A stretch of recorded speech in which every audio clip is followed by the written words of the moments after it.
3 اصطلاحیں ہیں: مراقبہ، مشاعرہ اور مناظمہ۔ مراقبہ ہوتا تھا مشاعروں کے آغاز سے پہلے، اور مولانا حالی اور محسن آزاد اور انجمن پنجاب اور نظم جدید کی تحریک کے بعد مشاعروں کی جگہ مناظموں کا سلسلہ ہے۔ مشاعرے میں اشعار مصرع طرح دے کے اور اشعار پڑھے جاتے تھے، جن کے مجموعے کے طور پر گلدستے شائع ہوتے۔ خیر، تو میں یہاں بیٹھ کے سوچ رہا تھا کہ مراقبے میں کچھ مراقبے کی طرح بھی پڑھنا چاہیے، سو میں آپ کی خدمت میں، اور یاور وارثی صاحب نے ایسی مرصع، ایسی زبردست غزل پڑھی ہے کہ پھر اب غزل گویوں کے لیے اس محفل میں تو امکان نہیں چھوڑا ہے۔ ہم کوئی بھی شعر سنا دیں، ان سے اچھا شعر نہیں ہوگا، کیا کیا اشعار کہیں، واہ واہ۔ تو اس سے بچنے کے لیے اور اپنی عزت بچانے کے لیے اور یاور وارثی کی علی گڑھ آمد پر ان کے استقبال میں اور ان کو خراج عقیدت پیش کرنے یہ آئے ہیں اس وقت بھی، تو 2 مجموعے شعری لائے ہیں، جن میں ایک مجموعہ نعت و منقبت کا ہے، اور درجن بھر مجموعے ان کے نعت و منقبت کے تیار ہیں، شائع ہو چکے ہیں یا نہیں شائع۔ تو میں ان کے استقبال میں اور مراقبے کے اس اعلان کی پاسداری کرتے ہوئے ریختہ کے نمونے کے طور پر، ریختہ آپ جانتے ہیں کہ جس میں 2 زبانوں کے اشعار، 2 زبانوں کا کلام ایک ہی نظم میں ہو، تو میں نے مولانا جامی کی ایک نعت کی تضمین کی تھی، اس کے مطلع اور مقطع کی تضمین، یعنی 12 مصرے۔ پاسداری اس کی بھی ہو جائے گی کہ جو پابندی ہم نے اپنے عزیزوں پر عائد کی تھی، تو 2 بند گویا مقطع اور مطلع کے، وہ آپ کی خدمت میں حاضر کرتے ہیں۔ مولانا جامی کا مشہور مطلع ہے کہ وصلی اللہ علی نور کزو شد نور ہا پیدا، وصلی اللہ علی نور کزو شد نور ہا پیدا، زمین از حب او ساکن فلک در عشق او شیدا۔ اب تضمین کا مطلب سنیے کہ یہ کس کا نام نامی ذہن کے پردے پا آ چمکا، یہ کس کا نام نامی ذہن کے پردے پا آ چمکا، یہ کس کی یاد دل کو دے گئی تسکین سرمایہ، اور یہ کس ذات گرامی کے لیے رب کا سلام آیا، یہ کس ذات گرامی کے لیے رب کا سلام آیا، جبین آدمی چمکی ہے کس کے نور کا صدقہ، وصلی اللہ علی نور کزو شد نور ہا پیدا، زمین از حب او ساکن فلک در عشق او شیدا۔ جزاک اللہ، بہت شکریہ۔ اور مقطع کی تضمین ہے، مقطع ہے مولانا جامی کا کہ ز سر سینہ اش جامی علم نشرح لکا برخاں، ز سر سینہ اش جامی علم نشرح لکا برخاں، ز معراجش چنی کرسی کہ سبحان الذی اسرا۔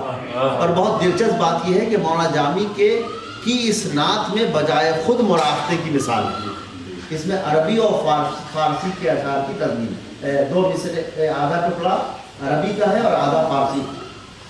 تو مقطع دیکھیے کہ کروں کس طور مدح حضرت پیغمبر ذیشان، کروں کس طور مدح حضرت پیغمبر ذیشان، فروزاں قلب غالب میں کہ جوں جزدان میں قرآن، کروں کس طرح مدح حضرت پیغمبر ذیشان، فروزاں قلب غالب میں کہ جوں جزدان میں قرآن، اور قدوم ناز جن پر تاج رکھیں آ کے سب شاہاں، قدوم ناز جن پر تاج رکھیں آ کے سب شاہاں، اور سراج اس قول پر جامی کے تیرا بھی تو ہے ایمان، ز سر سینہ جامی علم نشرح